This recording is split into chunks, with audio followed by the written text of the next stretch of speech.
Good morning, everybody. It's IT Live, and it's Wednesday, and it's brought to you by Academy Sports and Outdoors. We're going to talk some schematics with my man, Ian Boyd, but y'all need to go over to Inside Texas and join for just $1. Team news, recruiting news, analysis, all of that, as well as an awesome community of some really funny guys. I really resent this, David. Death Taxes and IT Live starting a couple minutes tardy. That's a shame. That's a shame. Couldn't be us. We never do that. Good morning, guys. All righty, Ian. You've done some good stuff. You did an article on Sark's weekly shape shifting, why the Texas offense keeps reinventing itself, which is a nice way to say we're not finding that identity consistently. But we will discuss why that occurs. Okay, Sugarcane Daddy. Lucky if it's just a couple minutes. Come on, guys. Come on. Ian lifts on Wednesday mornings. You guys really want to mess that up for him? Yeah, I'm not feeling that great right now. After that, it was a struggle. First things first, Ian, what did you see without Michael Taft this last week? That's a good question. I didn't get a great look at the defense, honestly. I was going to, and then Paul picked that end up for our deep dive, but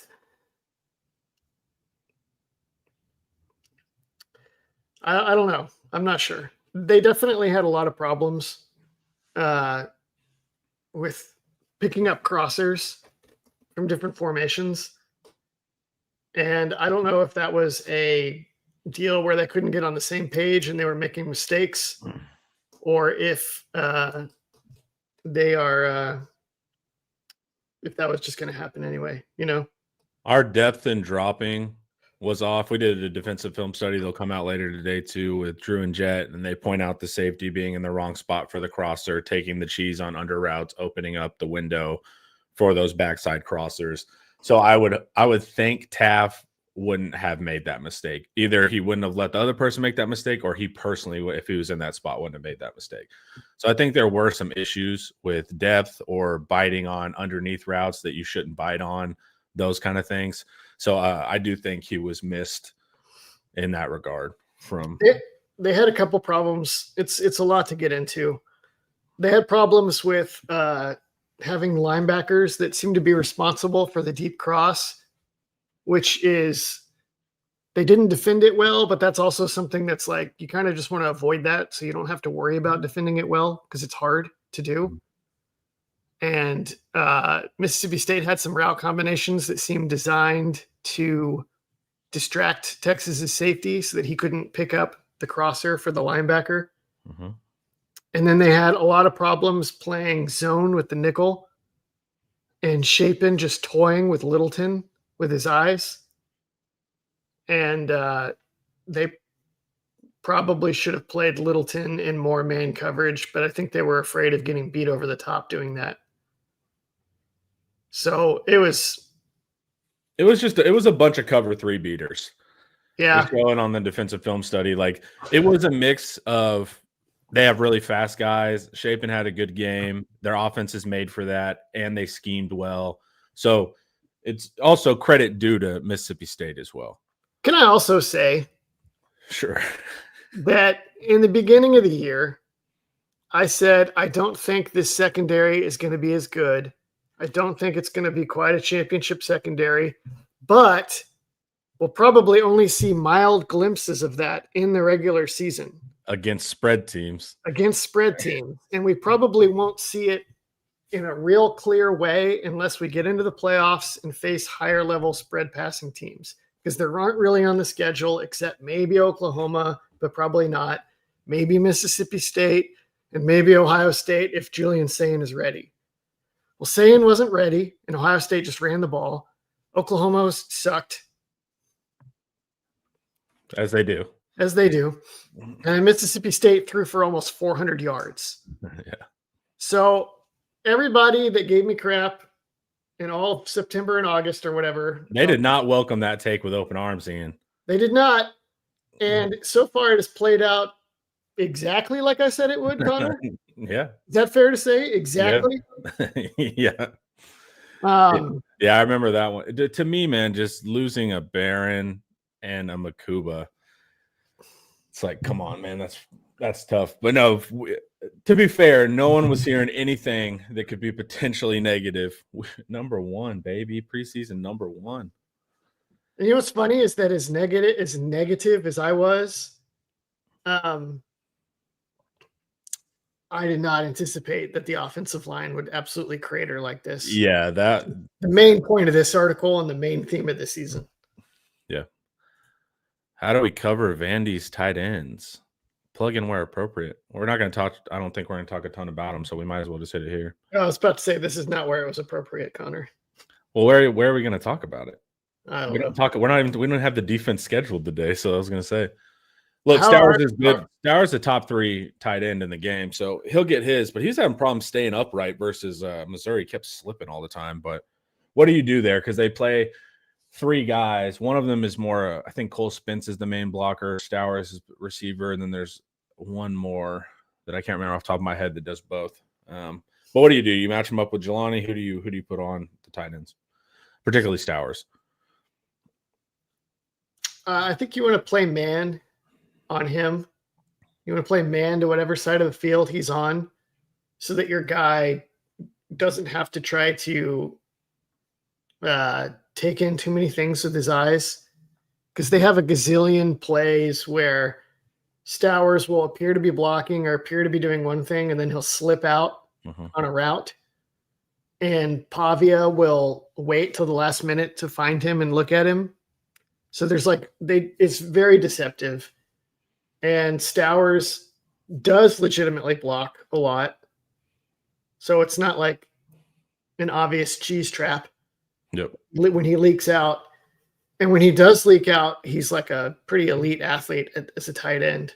So he really gets into open space quickly, and before you know it, and he can go up. He's we'll have more on it in the deep dive, but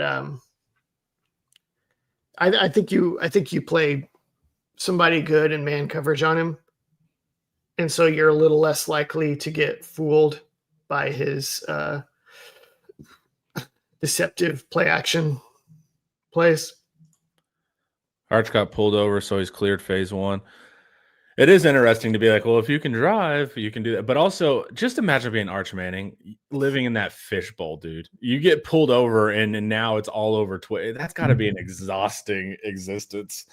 But I don't know what it means. I mean, Eric said his source in one of his pieces said that it's not as bad as it could be. They've had, some people get concussions. They can't even be in the sun, right? They can't even take the light in.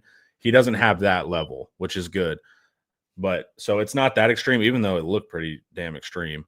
But he doesn't have like the light sensitivity and some of the really intense effects of a concussion. So at least that's a positive, right?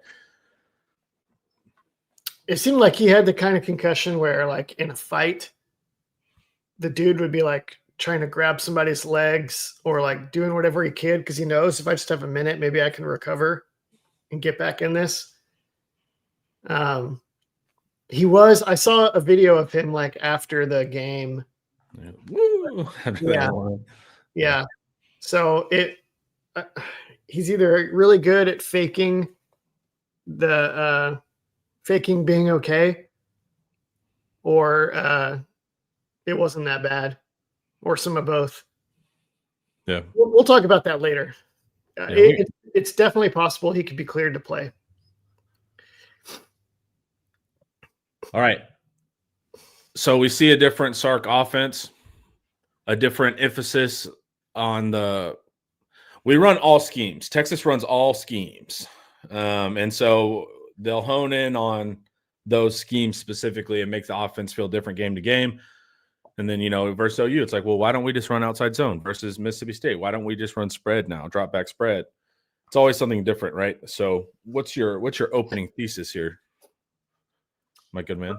My thesis is that Sark knows that they don't do anything super well, and he's trying to just do whatever he thinks can set up shots, because he's like, if we can just set up enough shots to land some, then we'll score a couple touchdowns. And if we can just score a few touchdowns, then our defense will allow us to win. So like the identity of the offense is we take shots in a million different ways. And that's the identity. The problem with that identity is that your offensive line has to be a jack of all trades with all the different run concepts and protections that you're using to set up those shots. And that is a high bar for a college offensive line. And it's hard to develop. It's hard to recruit all 4 and 5 stars on the offensive line, because that's how many dudes is that? That's like 20 guys in your program, right? And the 4 and 5 star offensive linemen are harder to find and harder to get on your campus and more expensive than other position groups, because everybody wants the super athletic 300 plus pound dude. The rarity. It also cracks me up when fans are like, why aren't you getting multiple 5 stars every cycle? It's like, there's like 3 a cycle. There's not a lot of them around. You're lucky when you get 1 a cycle. Yeah. Yeah. Okay. They didn't want to do transfer portal on the offensive line. So then the game plan becomes, we're going to take 3 stars of a certain type that we think will project to be good at executing a lot of schemes and protecting shots. And then we're going to develop them. So by the time they're in year 3 or 4 of the program, we'll have tons of guys that are good at this, right? That's been the theory of the case for Sark and the future of the Texas offense. And so their specific strategy was, we're going to take large humans, and then our strength and conditioning program is going to help them trim weight and add explosiveness. Okay. Right out of the gate, I don't think that's a good idea. Right out of the gate, I would say what you actually want to do on the offensive line and in football in general is recruit explosiveness and then add weight and strength. You can't really add explosiveness with strength and conditioning. And the fact that Texas's strength and conditioning program is built partly on the premise that that's what you're trying to do deeply bothers me.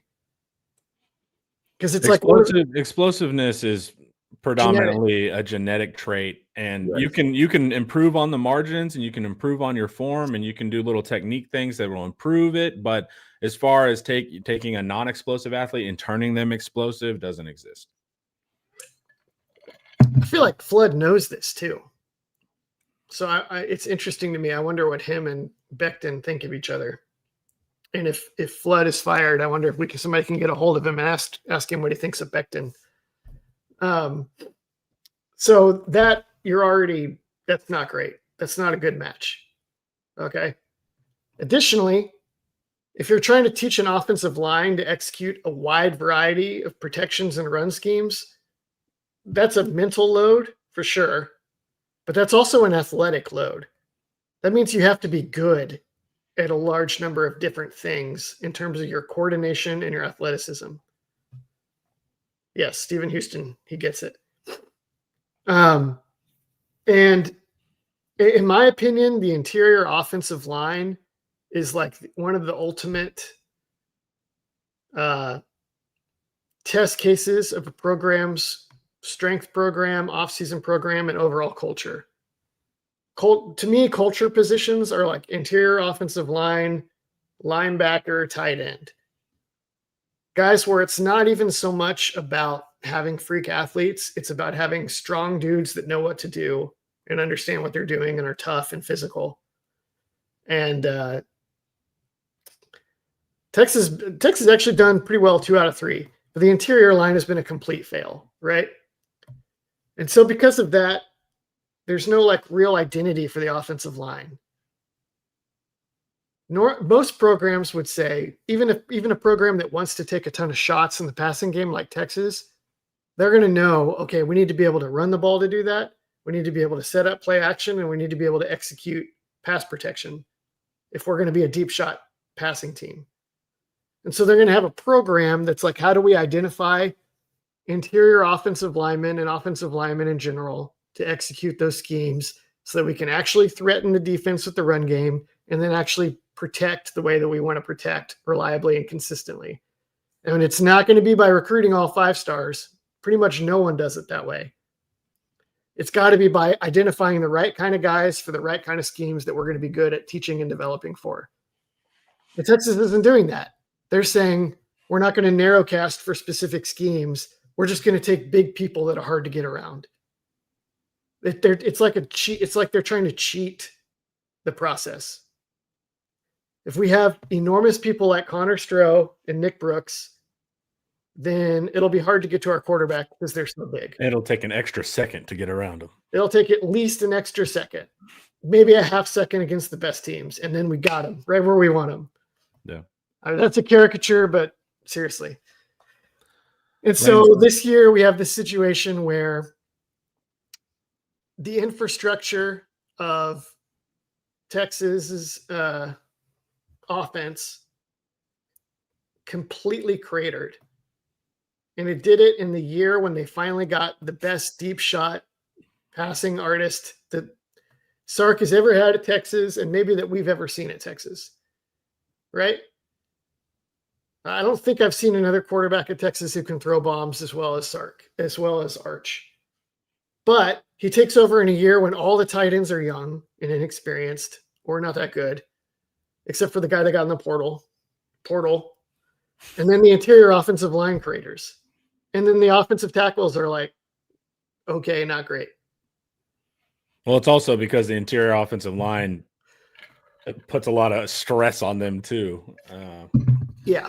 Goosby's up and down, but Goosby's having to do a lot, and so yeah, it's not ideal. Lane Seawright asked, do you think the 3-star strategy is a failure or they just missed on a particular class? Flood had success in past, but not sure if they were 3 stars. You have to have a 3-star strategy.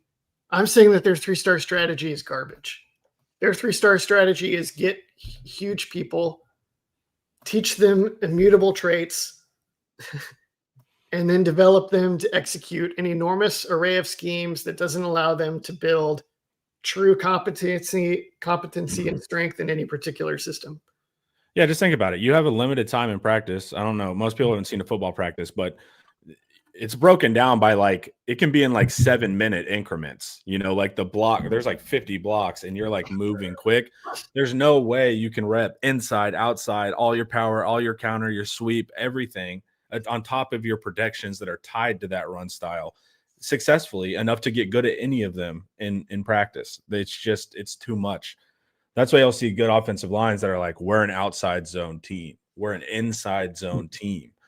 But we run everything. There's nothing wrong with 3 stars, especially because your 3 stars are supposed to show up 3 or 4 years down the road. A lot can change for an athlete in 3 or 4 years if you're getting them strong, if you're teaching them clearly and giving them 3 years to get really good at X3 schemes versus X9 schemes. So I think it's just a miss on which 3 stars. And like we said, big, talented offensive linemen are very rare. You're going to have to take some 3 stars, but they're not supposed to be starting for you. So I think it's not a problem with 3 stars in general. It's a problem with selecting those 3 stars and developing them. This could probably work if they took all Kelvin Banks.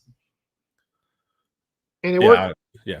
It worked better when they had last year's group, whom they had for a long time. Uh-huh. They had the same group for 3 years in a row, right? And even that group, you notice that they were not good in the red zone. Right. Because they weren't masters of anything and they weren't strong enough to push people down there because they have this grab bag playbook of run calls and because their strength program is inherently flawed. I like what Joey Austin's thinking here. Let other schools develop them and get them through the portal in their 3rd or 4th year. That's the other thing. But you can do 100%. You can get them developed. But the problem is if you still get them here and try to teach them 900 schemes, you're still going to have that issue too, right?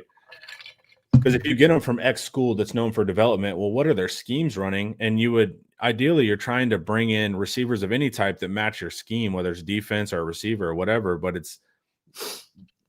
what do you have to tell the offensive lineman? You have to be able to run everything, and that's where it's a little tricky. Most linemen are suited towards a certain scheme or a certain style of play.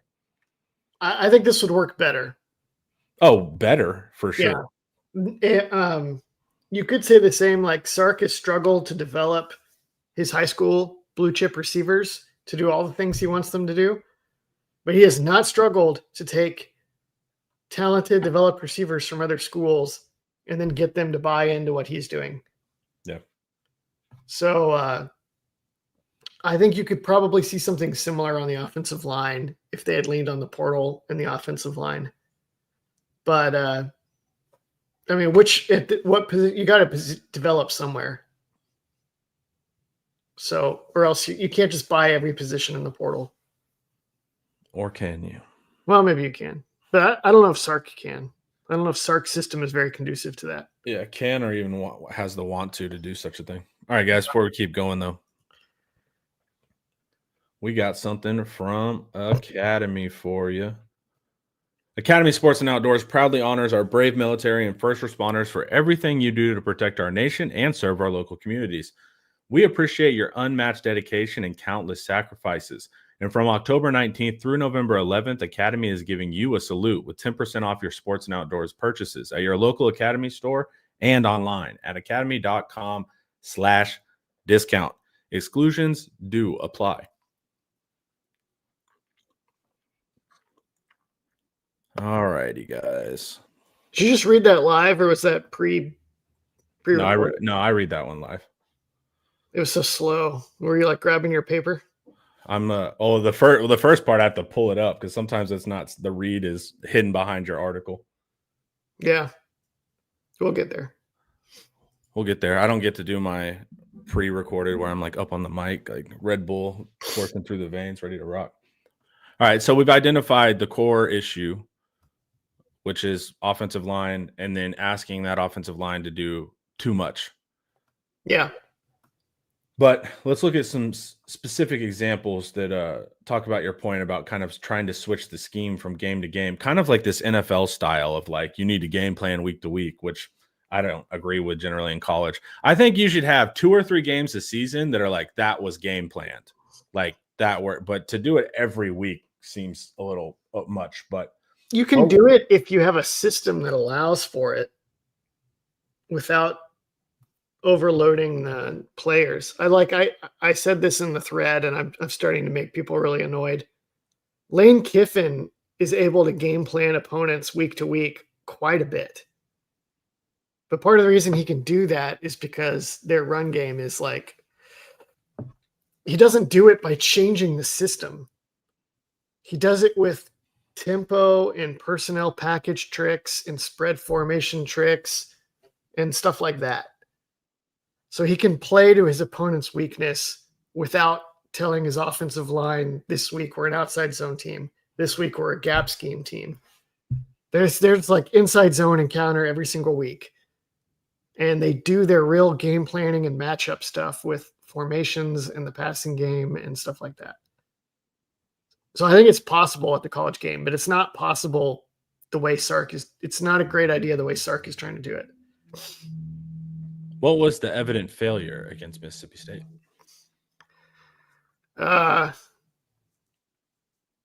They switched the scheme again, and they couldn't protect Manning at all. And it took them forever to realize, like, okay, if they're going to bring huge blitzes, we can't send 3 guys deep every play and block at depth that aren't even looking for the ball. And then just hope to God that our max protection does what max protection is actually supposed to do and buy Manning enough time to throw this. So, but it was more what, counter gap? Inside zone, counter gap duo. Opposed to outside zone, which we saw versus OU.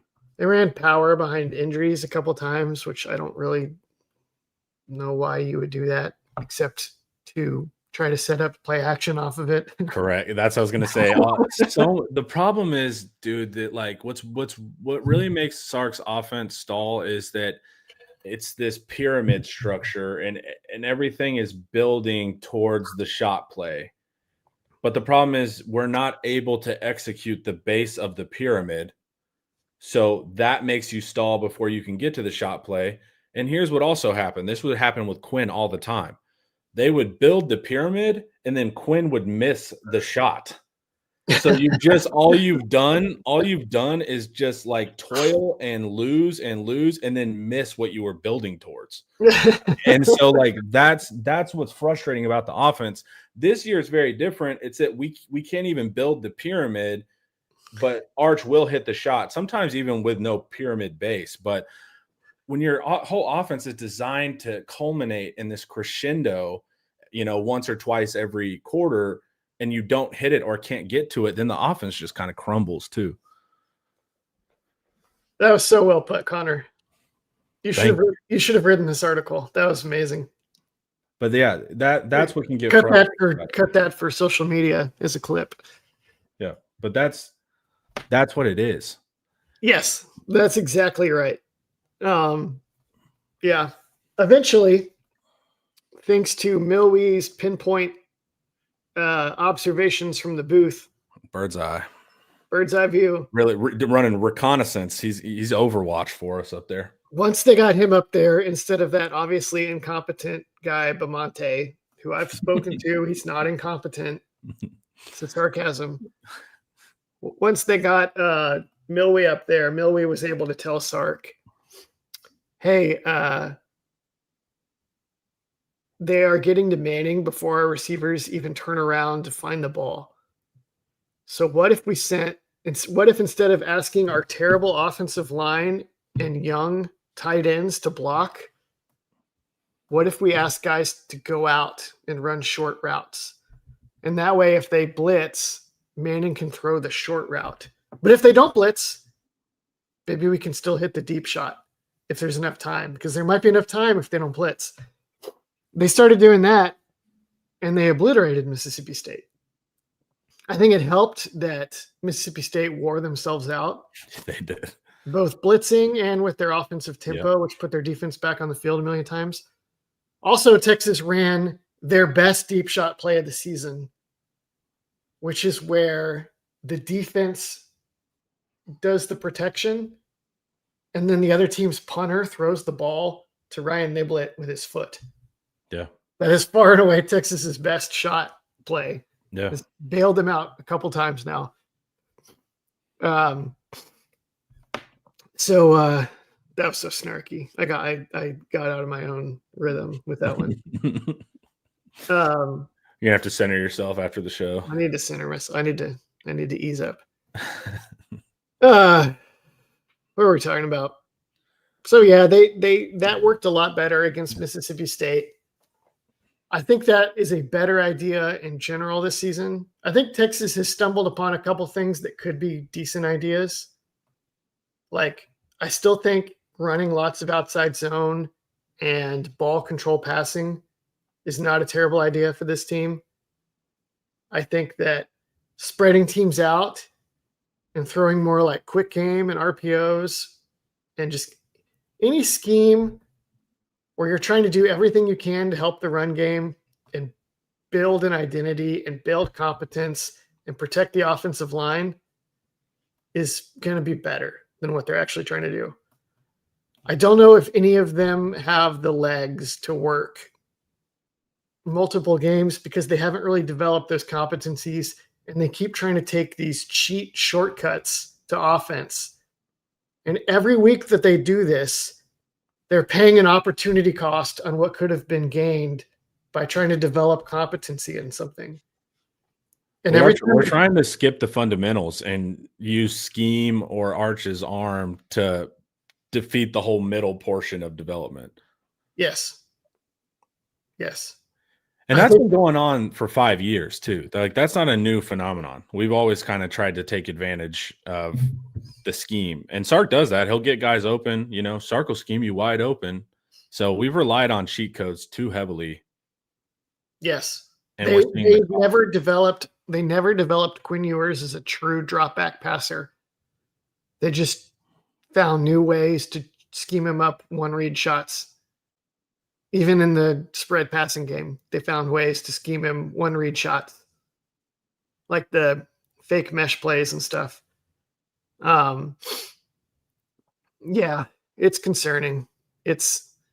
Sark definitely needs another voice telling him to cut that out next year. Oh wow, huh? That's not a play call. I'm all right. We won't rehash last week's, but I'll disagree with you on that. If Sark wanted to hire an amazing offensive coordinator and give him the reins, great. Wanted to is the key word. Yes. Yeah. Yeah, but I feel like his process is inherently been flawed, and the chicken has come home to roost this season. And yeah.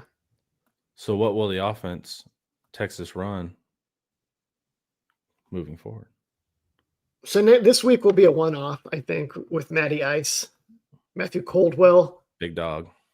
They're just going to do whatever he's best at and gives him a chance to compete in this game, unless Arch gets cleared at the last minute, and then they'll have an interesting decision, and God only knows what they'll end up doing.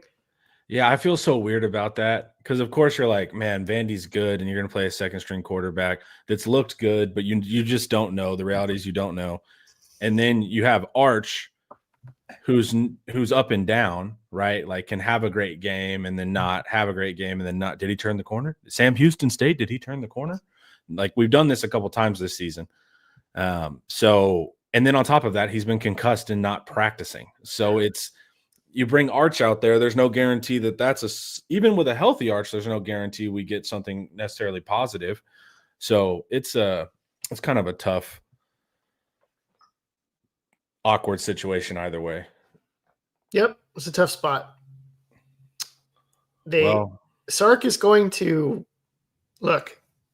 Sark is in there thinking, as bad as this has been and as frustrating as this has been, we could be 7-2. We may only need to score 16 points to get to 7-2 this week if our defense can show up again, which they probably will against Vanderbilt.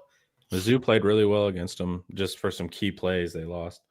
And then we get a bye week before Georgia to get Arch right into whatever. And if we beat Georgia, then it's going to be a little more downhill after that. Well, if you beat Georgia, you're at 8 wins, and you're kind of where I'm at. Like 8 wins is my reasonable adjusted take for this season now. So if you win Georgia and Vanderbilt, I'd be like, okay, this is way better than I thought it would be. My thing is like, look, you got to steal one of A&M, Georgia, and Vandy, and then you got to beat Arkansas. Like that's how you get to 8 for me. I mean, he's still got the playoffs in his sights, and they should. Yeah, that's still on the table. So it is until it isn't. As far as for the culture and what the team's thinking, for sure they need to be thinking playoffs. Me, I don't really think that that's a likely outcome. But no. What are they going to say? This season's over. Play hard. So of course they have to preach that. You get to the playoffs and you get another few weeks to rest and develop and figure that out. So there, you can see why Sark keeps just being like, if I can just figure it out for this week, right? Then it buys more time. Yeah, it's all going to come down like a heap of bricks at some point. Yeah, maybe this week, maybe not. I don't know, but that's been. I don't think this cannot possibly be fixed until the off season, and even then, it's going to have to be. He better have a very good plan for the off season in order to execute everything he'll need to execute. I guess we'll get into that in future weeks. There's no need to step on that right now when they're still playing for the playoffs.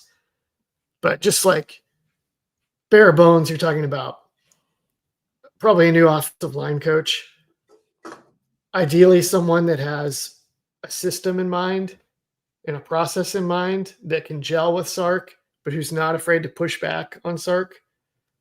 I would prefer a new strength program.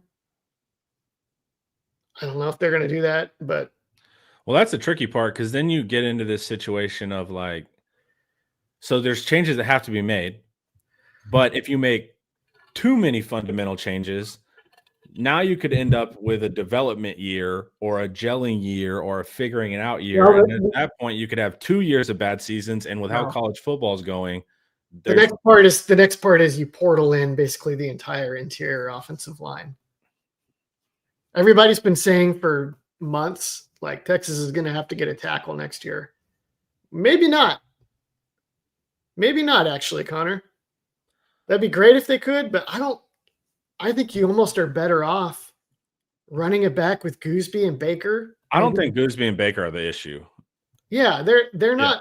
I think they could be good next year. Yeah. With a good offseason. Yeah. Now you say that, and then it could be like, you idiots. You should have gotten you still probably take one, right? We don't want to go all in, but those are not the positions that I'm super worried about. That position is so hard to find in the portal, though. But I'll tell you what they could absolutely do in the portal is completely remake the interior. And I'll tell you also that 100% needs to happen. They probably need 3 new starters in the interior from the transfer portal. I'm taking 4 starters because one of them's not going to pan. So it's like I'm also overbuying. And if you have to go buy a nice tackle, you can get 2 interior guys for the price of a nice tackle. So it's like also the money side of it, right? Like if you can get a reasonably priced tackle that's a really good third tackle or something like that, do it, but not at the expense. If I can buy 2 interior guys for the price of a tackle, I'm going to buy that, and I'm going to do what the defensive line did, because you also just can't guarantee that your 3 starters they will be 3 starters with our play, but you get what I'm saying. You almost need to overbuy there just in case. And you need a running back. You need a number 1 running back. Yeah. And then one may be enough. I think prudence would say get 2, but they are adding, is it Edgerrin Cooper? Is that his name? Derek Cooper. Edgerrin Cooper is the guy that was literally like a NFL player, right? Yeah. That's a linebacker or something. Well, to me, man, I have no problem with Wisner as an awesome number 2, like a change of pace, and no problem there. And then if you have Baxter as third, and then you still have James Simon in the room who's developing at that point, to me, but you need a number 1. Like that's, to me, is very evident. Then I could argue and listen to what we need to listen to about adding depth. I think the problem is the room is all depth. We don't have the guy. So it's like if you get the guy, the room feels a lot different to me. Yep. And maybe an older receiver, but the price has to be really, really right there, and that's not high on the list of priorities for me. I might they have DeAndre Moore back, right? Probably, because he's not able to put tape out. He could go, but what's he going to show the NFL this year? They're also getting Livingston, Mosley, and Wingo all back. Yep. I hate to say this because I'm the guy that's like, hey, a single dominant wide receiver is a complete game changer. And frankly, Texas doesn't have that guy right now. But they might next year just from bringing those 3 back. So I don't. But that's my problem, is like getting into mites are what scares me. Because like 1 bad year is okay. 2 bad years, like that could end in Sark being fired with how college football is now. So it's like you just need to, if there's a maybe in your head, you have to address it. It can't be if these things work out. It has to, because that's how the offensive line was thought about. So other people in the, I think it was Nelson was asking, like, what about safety? It's like probably what's going to happen next year is that they're going to go all in on the portal on offense for Manning. And then something on defense that they're like, well, it'll be okay because we'll just develop these young guys. And then it's not going to be okay. And then the defense is going to collapse next year. Yeah. Yeah, that's the issue. So definitely I would bring in a safety. I feel it's tough because it's projection, but I like the youth in the corner room for sure. You need to bring in an extra linebacker. And we're doing the thing that we said we weren't going to do. yeah, but this is the exercise. I mean, we're solving all the issues, Ian. But we're gonna need a lot in the portal, and that's gonna be the big thing going forward. We still got to talk about that man, Matty Ice, though.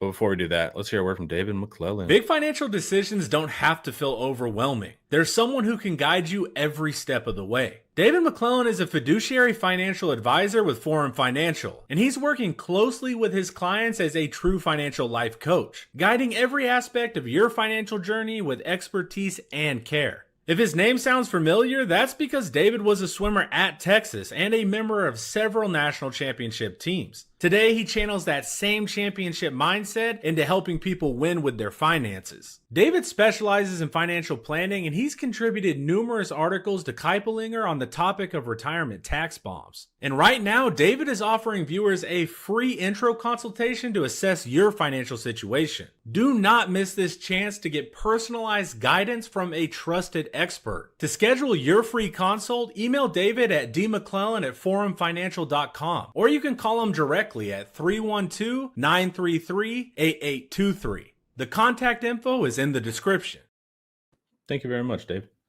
Let's talk about Matthew Caldwell.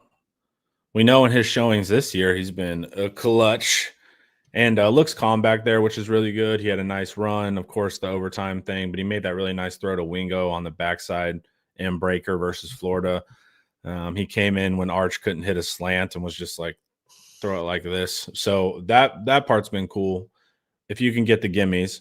But he did have a previous life. This is before his transformation into Matty Ice, so none of it matters. But if it did matter, when he was at Troy, there's some factors there. So what are Ian? You went back and broken it down on what we could see. I just want to be wary of putting all this pressure on Caldwell to come in versus a top 10 Vandy and be the savior here. So I don't want to do a ton of hyping him. I want to try to be more reasonable. That way fans don't try to turn on Caldwell if it doesn't all go peachy, you know?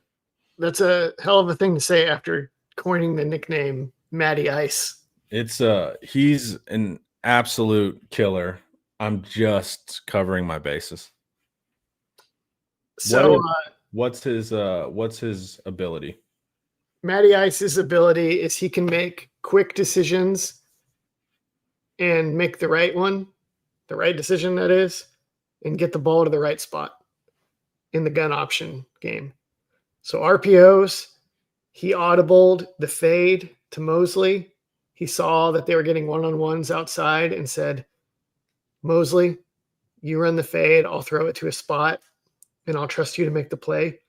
That's so much of the gun option game is you read the leverage of one defender, and then you just make a decision and let the chips fall where they may. And some guys just are not good at that because they want to like control the game. They want to see it very clearly, whatever. Matty Ice does not have that problem. He will let it go. And he's good in the zone read game too for similar reasons and because he's quick and he can run. But he reads the defender right. Either Arch Manning is not asked to read the defender on zone read and they just guess, or he's really bad at doing it, right?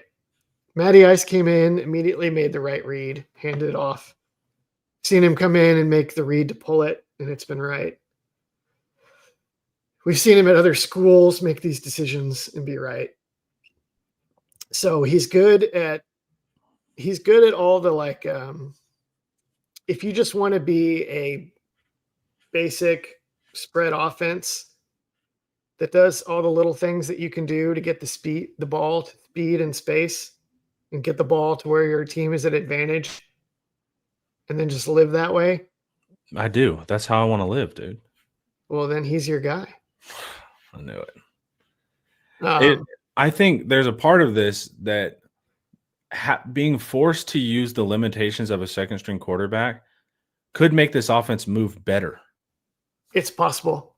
You know, like that restriction could actually be of benefit to Sark when your problem is that you're trying to do everything.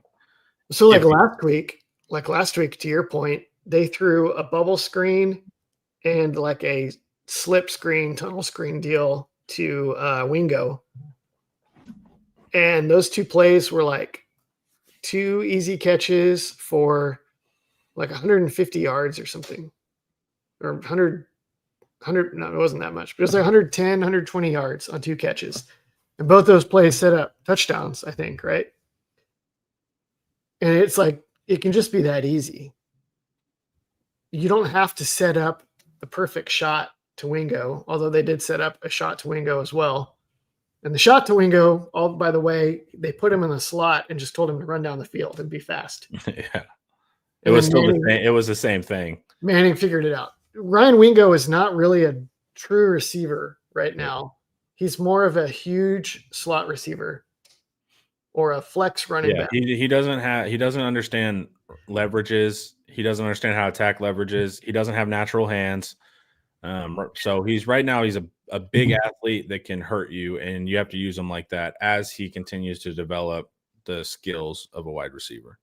Matty Ice makes it easier to do that because you're just like, well, that's what we have to do. He's like another thing. Wingo is kind of like a big Isaiah Bond. Before Isaiah Bond hurt his ankle and decided. I thought you were going to say the other. Also, without the off field. Yeah, before Isaiah Bond decided that. Don't talk about it, but yeah, whatever.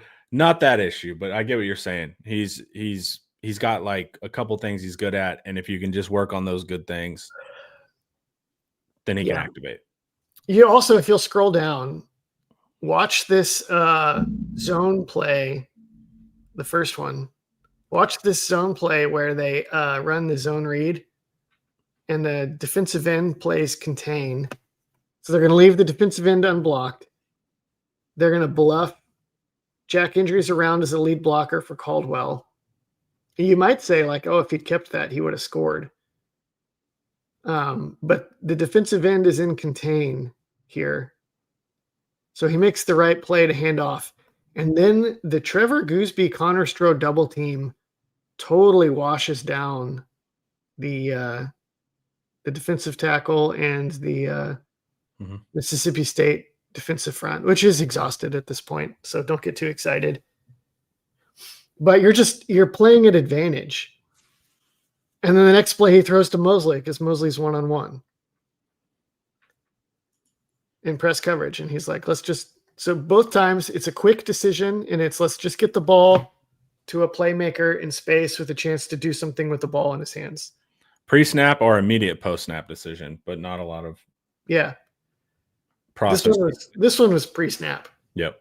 But it's still an RPO because he's still like, it could have been a run if they had presented a different look on defense. So all this is very good. Here's the problem. There's always a but. The but is, like, let's say Texas opens in this and they just kind of take it to Vanderbilt for a minute. Kind of like when Malik Murphy came in against Kansas State and Kansas State was like, we're going to take away everything underneath. Let's make him prove that he can throw timing routes outside, and let's make him prove that can take shots down the field. And then Malik Murphy threw a bunch of timing routes outside and hit a couple shots. Kansas State got in a huge hole. And then Twitter was like, Malik Murphy is better than Quinn Ewers. This guy should have been playing all along. Okay. Kansas State adjusted. Oh, you can do that, huh? Okay, well, I guess we'll defend that. Now what? Then it turned out Malik Murphy had back issues and wanted nothing to do with being hit and would make terrible, panicky decisions if you forced him to hold on to the ball so that he could avoid being hit. And like freshman Jonathan Brooks fumbled or something. What happened? Or Baxter fumbled. I don't know who fumbled. Somebody fumbled on like their own 20 and Will Howard started doing Will Howard things, and before you knew it, it was overtime, and the defense bailed him out. I think we could see something very similar against Vanderbilt, where you come out and you hit a couple screens, a couple RPOs early to like Wingo or something or more, and you get some big plays, and everybody's like, Matty Ice is the truth. It's been Arch Manning that's been holding Texas back this whole time. Oh, it was Brooks. So that was 2020.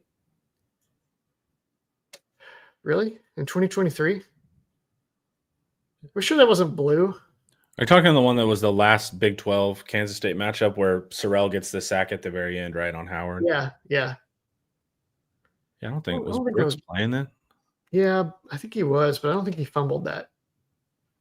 Okay, anyway. So then everybody's like, Matty Ice is the truth. Manning was the one holding the offense back. It was all Manning's fault. And then Vanderbilt adjusts. And they're like, what are we doing? If we just take away the RPO option and make the quarterback choose the handoff, then Texas will have to beat us. We're trying to run downhill with CJ Baxter and Trey Wisner behind this offensive line. And they're never, ever going to score doing that. And then you end up with and then the offense just goes silent. And then you have to you pointed out you pointed out astutely that his success was always paired with a functioning run game. And we don't have a functioning run game, right? Like this quarterback style would activate if you can make those quick plays with a run game that's moving you forward. It doesn't have to be elite, but not horrible, which ours is. So there's also that factor. So what if it's possible that this style could make it easy to score early points, and then you just like hold on. You just hang on and you try to pull the game out in the end. Or you get like one more big play where like somebody misses a tackle and Wingo scores or whatever. Doomsday scenario, Vanderbilt has scouted Caldwell very well. And they come in saying, we're going to contain the quarterback run. We're going to contain the RPO. We're going to cover down on that. We're going to force them to run the ball on first and second down. And then we're going to blitz the crap out of this offensive line on third down. And we'll see how ice Matty is when his first read is covered and he's got pressure in his face. And if they can do that, Vanderbilt, and they can do it right, then this game is going to be a game that people look back upon as being like the one where the piece came out of the Jenga tower for Sark in 2025 and it all came crashing down. Except that won't happen. That won't happen. Sark will scheme up a few plays early where Vanderbilt doesn't know how to fit the bubble screen from an unbalanced formation or something, and Texas gets some big plays, and that doesn't happen until it's already like 17-6 in Texas's favor, and then either they hang on or they barely lose. Well, and their pass defense is not the strength. Like they're not a great statistical pass defense. What they do really well is talk noise. They're elite. They're elite trash talkers in the secondary. And me and Ian have said this. Look, it's very weird when you look at Vanderbilt's stats and then you watch the all 22 because you're like, they do a lot of good stuff on defense. But just numbers wise, they're not a great pass defense. Well, but that's also too, like, you got to be able to do enough drop back, progression, reading, play action, all of that stuff. That's where you hit them because they do give up explosives. But with Matty Ice, I mean, you're going to have quick game and then the explosive, but you got to see if those two things end up working together. They are good at keeping you in front of them and then tackling. But you can't get by them. I feel like their secondary is legitimately good at keeping you in front and tackling. And they're not athletic enough to challenge everything up and down the route tree. Does that seem fair to you, or is that not quite? I mean, they do give up explosives. Some of it, they have this aggression problem. They're a high penalty team. Do they give up explosives because they're off coverage though? Instead, they just give you space to catch and run. Yeah, I mean, it can be yak based. Yeah, I don't feel like they get beat over the top. I would have to think how many times it was just like a pure fade. The thing is, like, Clark Lee will do a call and response before the games, and one of the call and responses to the team is like, to the edge, and then they say not over it, to the edge but not over it, because they have a problem going over the edge. Like, they've taken on Pavia's. There's been a brain transplant, and they're chippy. They talk a lot of noise, and they can get overly aggressive. They can bite, and that's where you can get them. Now, it's also with our receivers, right? Like, they talk after every play. So hopefully our young receivers don't get out of their normal operating stance trying to make a play because they're talking or whatever. But if there's their run defense and their front seven is their strength, it's actually not their statistical strength in the pass. I get very nervous about their squatty, powerful defensive tackles who move a lot, getting under the pad of Connor Stroh in the run game. And we've had issues with the movement, not just stunt movement, but even just like traditionally, like the lines that move well have got us. Remember, we would play like Rice, and we're like, these guys weigh 45 pounds, and they would still beat our offensive line. So there's also the leverage they have there too. So I think the answer is now, and also this is with Texas, 3 times a year the run game's going to work. We don't know which games it's going to be, but maybe you do have a weird correlation there. But I wouldn't depend on the run. I would think you would unfortunately have to rely on your second string quarterback to most likely win that game. I wonder if Sark will pull the inside zone power offense out of the grab bag or the outside zone offense out of the grab bag. Probably the first one, because it pairs more easily with the RPO game. But the RPO game is so solvable. Like, you can just have a guy chill in the window. You can make sure the defender's not in conflict to get RPO'd. Like, if RPO is just it, that's solvable pretty quickly for a coordinator. You'd have to have second, third, and fourth options. Sark is good at building them out of different formations and getting like a linebacker involved instead of a defensive back, like nub trips and things like that. He's got a little Darth Mullen in his game, but it's just, for him, it's just like one of 100 things in the grab bag. So you don't see it consistently, but it's in there. Or it could work, and then he decides he wants to go into 7 sequences of something else. Yeah. It's like, well, that worked on the opening drive, but we're not going to see it again until the fourth quarter anyways, because we've got really cool sequences that we've got drawn up that we can't. We just spent all week doing these sick game plans. How are we not going to run them? So yeah. There's that factor too. Yeah. That's possible. But it's an interesting game. Like, I can see it going either way. The other thing is that Vanderbilt is going to do everything they can to keep the ball out of Texas's hands and keep the crowd out of it with just a gazillion 3rd and 2 Pavia dives and ball control. The good thing is we are the number 1 defense in the country at rushing power success rate. So that's the only good thing, is that when they're always in these 3rd and 2s and 4th and shorts, that Texas is the best team in the country at them. If they try to run at them, they won't get it, but they also are so creative that they'll make you think they're going to run at it with this formation, and then they're going to quick pitch out, or they're going to do that. Another thing they do well is attack the perimeter, and that's a weakness of our defense, is defending the perimeter well. So, you know what else?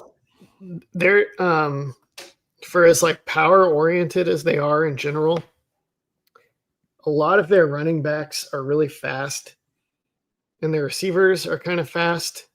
Couple of them, and Stowers is a fast tight end. Mm-hmm. So it's like some of the power and grit actually comes from Pavia, and then it's the guys around him that are playing off of like Pavia power that get into space and hurt you.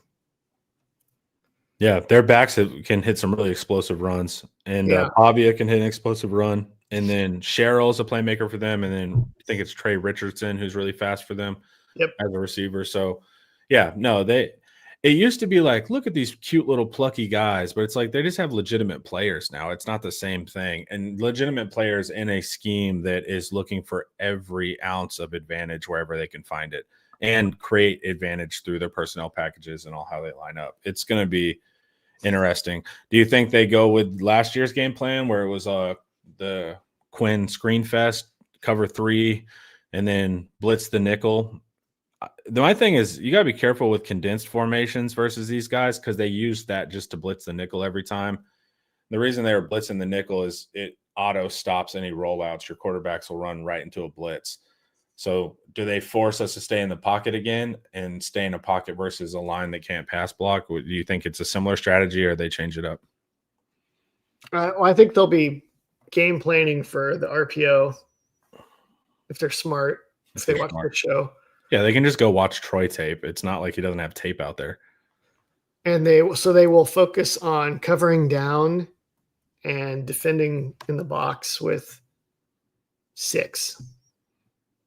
Because if you can get the 3rd down against Texas, 3rd and long, oh, buddy, right? You're gonna. The way they're talking, you would think this is worse than a Charlie Strong team. This offense is worse than some Charlie Strong teams, actually. Just numbers. No, they are, Ian. There's no question. There's definitely a question. No, man. Their numbers are Oklahoma last year offense. No. Okay. First of all, numbers are not an argument. The numbers are what they are.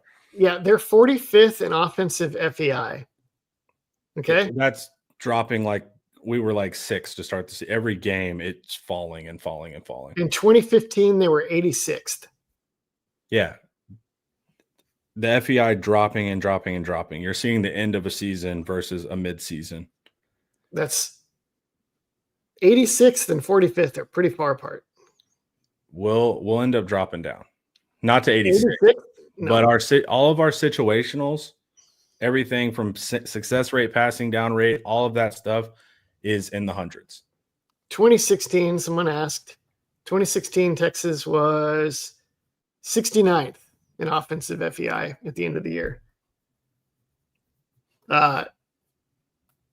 Charlie Strong's teams were bad. I was in college for those games. I remember going to those games and being devastated. Also, Charlie Strong's teams were bad on defense after the first year. Bad. Yeah, I'm not talking defense, period. And they were bad on special teams. Yeah. The only reason that this team is not close to a Charlie Strong team. It's so much better than that. This team can win with defense and special teams. Charlie Strong could never, ever. Couldn't win with anything. He couldn't win with anything. Charlie Strong's team would look hopelessly outmatched in every phase of the game against much weaker competition than this team. So it's not that bad. That was like one of the worst runs of Texas football we've ever seen. Yep. Hopefully that we will ever see.